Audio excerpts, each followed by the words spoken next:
What's up, everyone? Welcome to Touchdown Texas, Episode 8. I'm your host, Shivam. I'm going to be flying solo on this episode. Nick will be back last week. Unfortunately, the Longhorns did lose last night to Georgia, 30-15. It was a tough loss for the Longhorns. It was a big game at home. It was a record-setting crowd, over 105,000 people.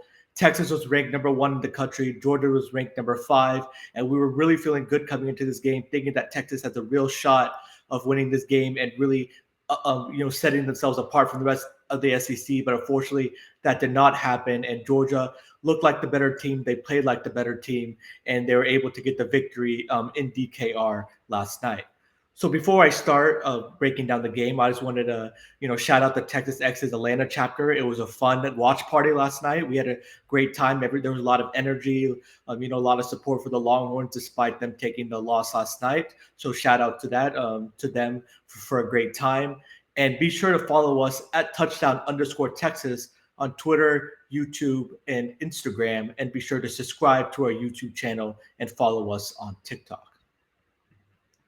So talking about the game, unfortunately, like I said, Texas did fall on, 30-15. It was a horrible game just all around. Let's start with the offense. The offense really struggled against Georgia's vaunted defense. And this was really the question, coming to this game is how is O-line going to be able to match up against Georgia's dominant defensive line and their linebackers?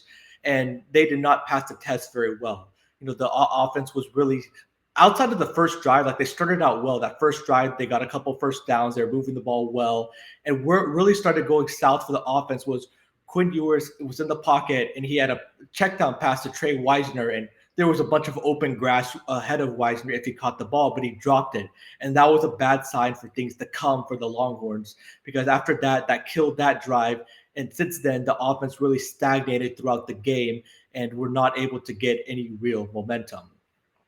So talking about, Quinn Ewers, unfortunately, he did get pulled, for Arch Manning in the second quarter. But talking about his performance, Georgia blitzed a lot this game because they really wanted to test, our offensive line. And the offensive line did not pass that test at all. They were not able to pick up the blitzes. The communication was not as strong as it needed to be. But also Quinn Ewers did not help his offensive line out.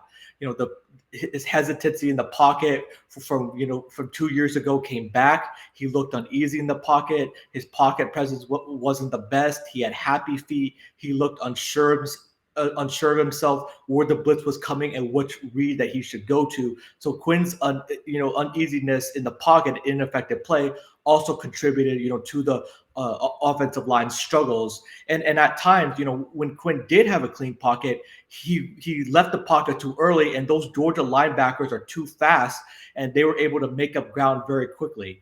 And at times, Quinn went to his check down a little bit too much because Georgia wanted him to go to the check down because they know they're able to have a fast closing speed to cause minimal gain.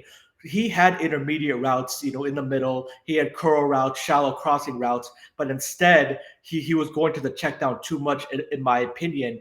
And the play calling was not the best to start the game. And it felt like Quinn was locking in too much on his first read. And when that first read wasn't there, that's where you saw the indecisiveness from Quinn's start. And that allowed the sacks. For the first 6 games, the Texas offensive line only allowed 6 sacks total. But last night, Georgia got them for 6 sacks. So it was just a brutal performance, all around, especially, the offensive linemen. And Georgia was really dominant up front. They dominated in the trenches. They set the tone in the line of scrimmage, and they set the line of scrimmage, and Texas was not able to recover. Georgia's number 11, Jalen Walker, he had 3 sacks on the game. Georgia even brought a corner blitz, and that got Quinn, and corner blitz that Quinn did not see coming. And it was just not a great performance at all. And you could really see the offense struggles, and that's a concern going forward because you're going to see these tough defenses like Georgia throughout the SEC and the rest of these games. So this was a wake-up call for the Texas offense, and they need to find ways to be able to adjust because Georgia kind of set the blueprint of how to stop this Texas offense when they had a relatively good game against Oklahoma and they struggled, against the Georgia Bulldogs. Also, let's talk about the turnovers. So Quinn had 2 fumbles, and both of them were lost fumbles. And he had a horrible interception where I was like, well, I did not know what he was looking at, what he was trying to do with the ball. So that, made Sark, get desperate at that point and pull, Quinn Ewers for Arch Manning in the second quarter, which I honestly didn't expect because Sark has said from the beginning that Quinn is my quarterback. I'm going to stick with Quinn Ewers. There's no quarterback controversy. But he said that Quinn looked uneasy and he looked unsure of himself, and he just needed a breather and to be able to watch the game from the sidelines and then regroup. And then, Sark brought him back for the second half. But let's talk about Arch Manning's performance. So Arch Manning, when he first came in, he had two incomplete passes. And well, first of all, he had a face mask, so he was in the pocket. He could not find any wide receiver, so then he tried to run, and then Georgia committed a face mask, so that allowed for a 15-yard penalty. So that was at least the first down, a step in the positive direction when Arch Manning got in the game. But then after that, he had two more incomplete passes, and then also, not only that, he also had a sack fumble as well because the pressure, he heated him up more once you get the back quarterback. And Arch does not have the processing speed that Quinn Ewers has because Arch Manning is only a redshirt freshman. He doesn't have the reps because he's only in his second year in the system. And this is his first year of getting very valuable reps. So Georgia confused Arch Manning, and a couple of times, when he threw an incomplete pass to DeAndre Moore, Matthew Golden was streaking right in the middle. He had a wide open pass to Matthew Golden inside, but instead he went for the deep ball to DeAndre Moore, and that shows that he was not reading the defense correctly, and Georgia was confusing him. He did have two completions, one to Jaden Blue and another to another wide receiver, but besides that, Arch Manning was not much better. He was 3 of 6, for 19 yards, and again, like I said, that's that sack fumble, and the Texas turnovers were just killers. 4 total turnovers on the night, 3 sack fumbles, 2 by Quinn, 1 by Arch, 1 interception by Quinn. That led to 17 Georgia points because they were able to get short fields, and Georgia actually has an offense, unlike Oklahoma, where they're able to capitalize on those turnovers. So Georgia really made Texas pay for those turnovers. It was 23-0, and it looked like Texas was going to get run out of the building. But this is why I want to give credit, to the defense, because with the offense struggling so much, the defense really did their best to keep them in the game. You could only do so much as a defense, and they made Carson Beck look inept. Carson Beck is going to be a first-round quarterback, but he had 3 interceptions. 2 of them were by Jahdae Barron, who had a baller game. He played outstanding. And then 1 was by Andrew Makuba, who left the game with a knee injury. So hopefully that was just precautionary and he'll be all right. But they made Carson Beck look inept. Carson Beck was not making the throws necessary, to allow Georgia to get those first downs to continue to expand their lead. They were doing a good job getting pressure on Carson Beck. They didn't get home all the time, but at least they made him, feel their presence and have some inaccurate throws. But really helped the defense, or what really helped the Georgia offense was their running game. Their running back, Trevor Etienne, who is a great player. His older brother plays for the Jacksonville Jaguars, and Trevor Etienne had 19 carries for 87 yards.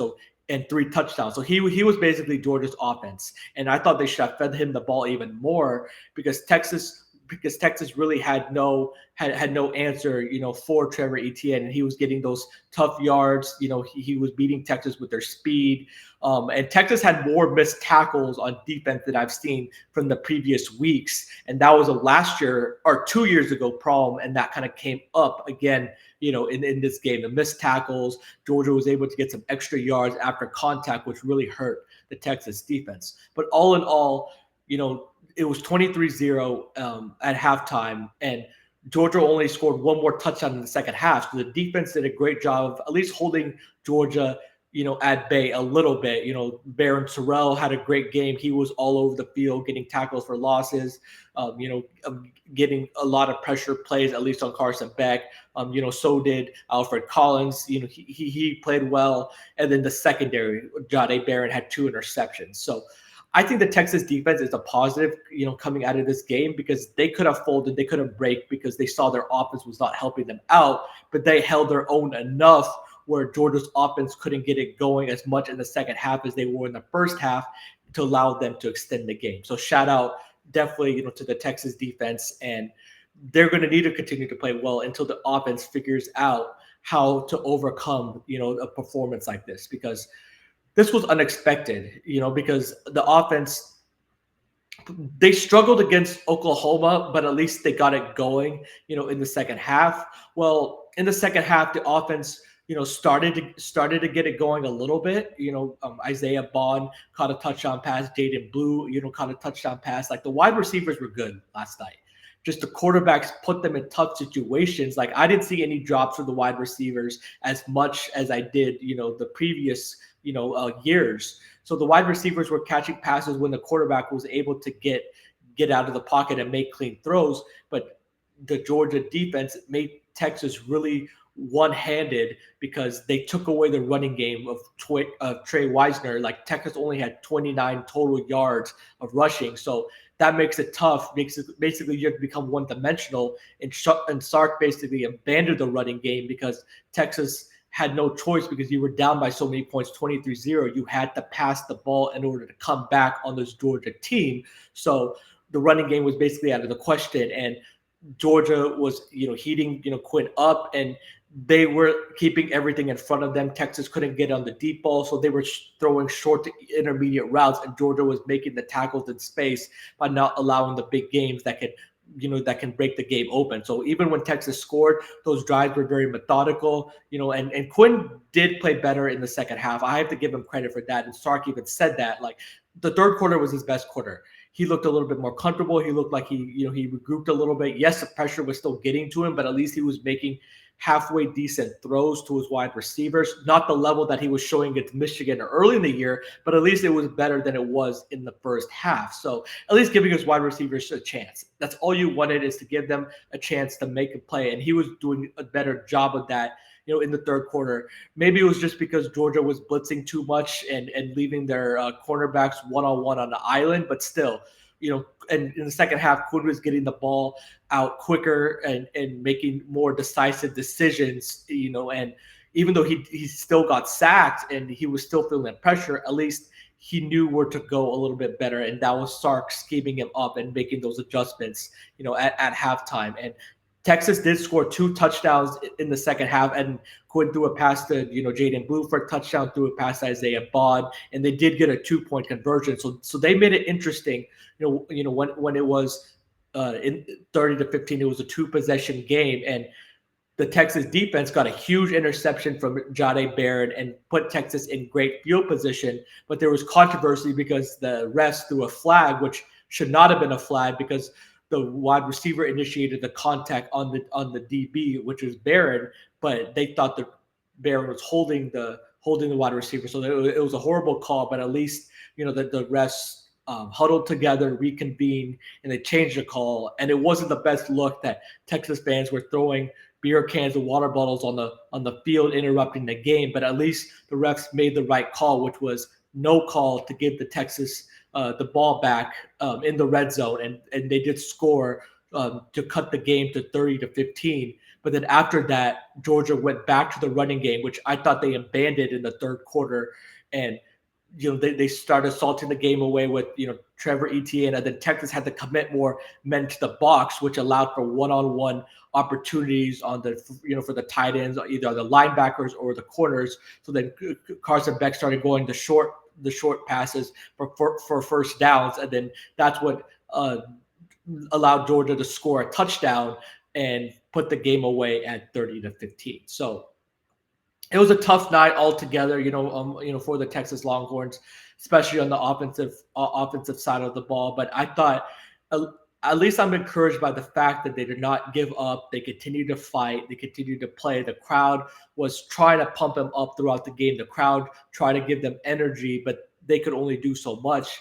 And, they played hard, especially in the third quarter. But then, as you could see in the fourth quarter, they were like, okay, this is not enough. Georgia's, too good of a team.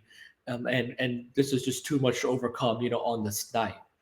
But you also have to give credit to the Georgia Bulldogs, and I definitely do want to give them credit, because this was a game coming off one loss to Alabama on the road. It was a primetime game like this game where they got boat raced the first half. They were down 30-7, and then they made a furious comeback, even took the lead. But then Ryan Williams took over in the fourth quarter, and Bama was able to escape with a win. And Jalen Milroe had the game of his life, and they had no answers for him.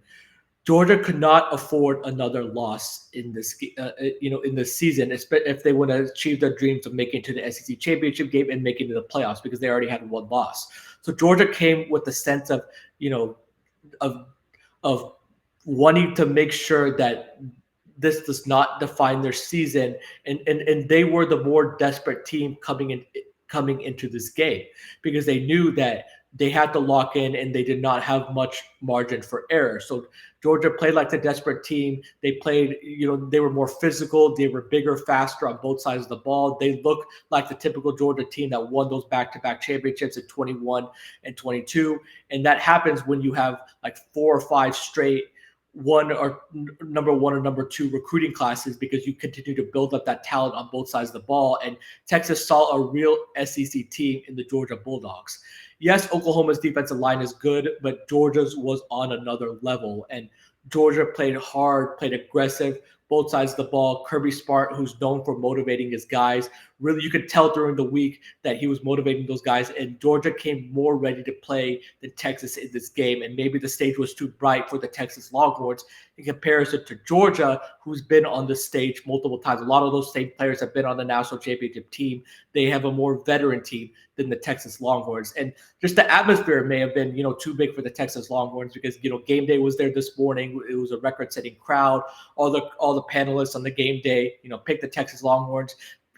They were feeling good about themselves, number 1 in the country, undefeated. Most of the national media, as Kirby Smart said, picked the Texas Longhorns to win this game. So maybe at the beginning, there was a little bit of, okay, we're Texas, we played well so far in the SEC. Maybe Georgia's just like another SEC opponent. We can just play the same way we did in the past. Well, they definitely got a wake-up call saying that, no, Georgia's on a different level, and Texas has to play to a certain standard in order to compete in the SEC and win games, because they're going to play some tough defenses coming up, with Vanderbilt, Kentucky, Florida, Texas A&M, Arkansas. So there's going to be more games like this. Georgia is going to be the best team that they play all year, but this was definitely a wake-up call to Texas, saying that, okay, we did not play to our standard, and when we don't play to our standard, this could be the result. So let's adjust. Let's go back to the drawing board. This is a learning experience for the Longhorns, and it's a good thing, because this is the middle of the season, and let's see how this propels the Texas Longhorns to play the rest of the season, because the season can go in one of two ways. They can sulk after this game and just half walk their way through the rest of the season, or this could be a real motivator, and they could ignite that fire and say, okay, this loss is going to make us want to be better, improve on the areas that we need to improve on both sides of the ball, and we're going to go kick some butt for the rest of the season. So I'm very interested to see how this is going to affect the Texas Longhorns, the rest of the year. But you have to, give credit to Georgia, because they are the gold standard of college football, having won those national championship games. This was always going to be a measuring stick game for the Longhorns, and unfortunately, we did not pass the test. This was the midterm. Oklahoma was a good team on defense, but inept offense. But Georgia had a great defense and a great offense, and they were not able to come up with a win, unfortunately, in this game. And Georgia also got some players, back healthy. Their star defensive tackle, Michael Williams, number 13, he was off the, injury reports. He was dominant. Jalen Walker, who's going to be a first-round pick, he was awesome. Their secondary, who allowed 31 points, in this against Mississippi State, which has really struggled so far this year offensively. They were much better than they've been all season. Like, the secondary played the best game of the year for the Georgia Bulldogs in an important game. Their wide receivers, who were a question mark, for the most part, they stepped up, even though they were not asked to do much because they were so dominant on the running game. So, Georgia also stepped up, and they played much better than they played, throughout the year. So props to Georgia, props to, Kirby Smart. But I'm still feeling good, as a Texas fan. The main question now is going to be, how does Texas bounce back? I honestly am confident for for the rest of the year. I believe the team is too, because one loss does not define the season, especially in this new college football playoff format. I don't believe there's going to be a team that goes undefeated this year. The best team that has a chance to is either the Naval Academies, Army and Navy, or Oregon, but no team is going to go undefeated in the SEC, as you see, because the Longhorns were the last undefeated team. So Texas definitely has some runway left. All the goals are still in front of them to make the SEC championship game, to make the playoffs. But now your margin of error is less. Now you need to focus, hone in on the details, make adjustments on both sides of the ball, and Quinn Ewers needs to play better. They need better quarterback play. That's just the bottom line, because Quinn Ewers needs to get back to the same Quinn Ewers that he was earlier in the year. I don't know if it's just the injury is still affecting him, because he's reverted back to those bad habits that he did earlier in the season with his footwork and his pocket presence and leaving the pocket too early. The offensive line who has been dominant so far this year played the worst game of the year. So let's hopefully that was just an anomaly and they're going to continue to trend forward and bounce back. The defense overall, they just need to keep playing the same that they've been playing all year.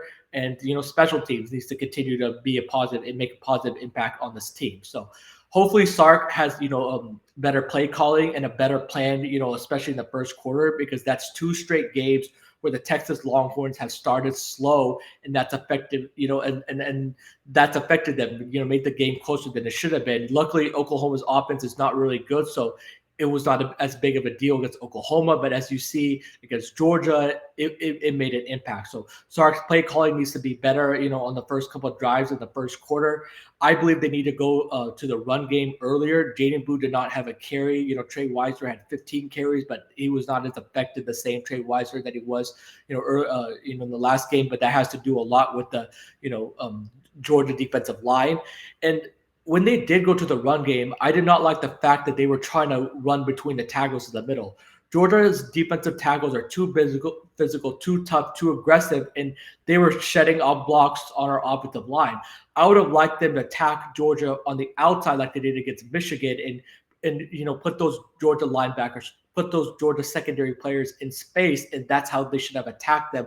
Run that outside zone that they've been running rather than the inside zone in the middle, or the HB dive. So Sark needs to make those kind of adjustments and help his quarterback out, because Quinn Ewers he's not a great deep ball thrower. He's more comfortable, with the intermediate routes. So I would like to see, screen passes, wide receivers screens, curls, shallow routes, crossing routes over the middle. Get Quinn Ewers in a rhythm, and they did not do that enough in this game, and that affected Quinn, and it lingered throughout the game. Up next for the Texas Longhorns is the Vanderbilt Commodores. It's a road game. It's in Nashville. Coming to this year, we thought this was going to be a trap game, because after you played Oklahoma, after you played Georgia, two high intensity games, now you have to play at Vanderbilt. But we didn't think Vanderbilt was going to be as good of a team as they are now. They're 5-2. They had that huge win a couple weeks ago against Alabama, but then they followed that up with a win against Kentucky, a win against Ball State. So Vanderbilt is a team that's going to be very tough, a team to beat, next week. And Texas is going to have to bounce back and play their A game. And offense is going to have to score points, because with Diego Pavia, the Vanderbilt quarterback, and their wide receivers, this team can line up the scoreboard. Vanderbilt, you saw that against Alabama. When Alabama kept scoring, Vanderbilt kept responding. So the offense is going to have to put up points. Quinn Ewers is going to have to go back to being the same Quinn Ewers he was earlier this season. The wide receivers are going to have to not only catch passes, but get yak yards and make it easy for the quarterback, help out their quarterback. And the offense is going to have to be able to put points up on the scoreboard. That's going to be the keys of the game to me, because I'm not worried about the defense. I think their defense is going to scheme up Pavia and make life tough on him. But the offense is going to have to help the defense out, because last night the offense did not help the defense out. The defense did all they could do, but the dam finally broke in the fourth quarter. So this is good. The keys of the game for me are going to be on the offensive side of the ball. Start fast establish the running game early, get Trey Wiseman, get Jaden Blue on, going early, try to lead on the run game, especially if they're effective. And then from there, they'll open up the intermediate to deep passing game. So that's the keys of the game on offense. On defense, it's going to be get pressure on Diego Pavia because he's not the biggest guy in the world. And in Vanderbilt's losses, when he gets pressure, he's not as effective as a quarterback. So, and also don't let him escape the pocket because he's a great thrower, but he's even better runner. And he showed that against Alabama. So they're going to have a spy like they did against Oklahoma with Michael Hawkins and limit Diego Pavia's running game in their secondary. Vanderbilt is turnover prone, so the secondary has an opportunity to get interceptions, especially if the defensive line gets pressure on the Vanderbilt quarterback. And I would like to see Texas start the game faster, play with a little bit more sense of urgency, get back to, their aggressive play, dominating both sides of the ball. Offensive line needs to get pushed on Vanderbilt's defensive line. Texas's defensive line needs to get push and get pressure on Diego Pavia. So it's going to be a very interesting game, next week for sure. And I look for the Texas Longhorns to bounce back and get the win against the Vanderbilt Commodores. Well, thank you so much, everybody, for watching this episode of Touchdown Texas. I know it was a tough episode. It was a tough. It was a hard night. Because with the Longhorns, the way that they played, especially in the first half with the game. But it's still early. It's still midway through the season. There's still time, for Texas to bounce back and have the season that they want to have. But it all starts next week against Vanderbilt. I appreciate everybody for tuning in. Be sure to follow us at touchdown_Texas on our social media channels and subscribe to our YouTube channel. Me and Nick will be back next Saturday or Sunday reacting to the Vanderbilt game. But until then, again, hook 'em and have a great rest of your day.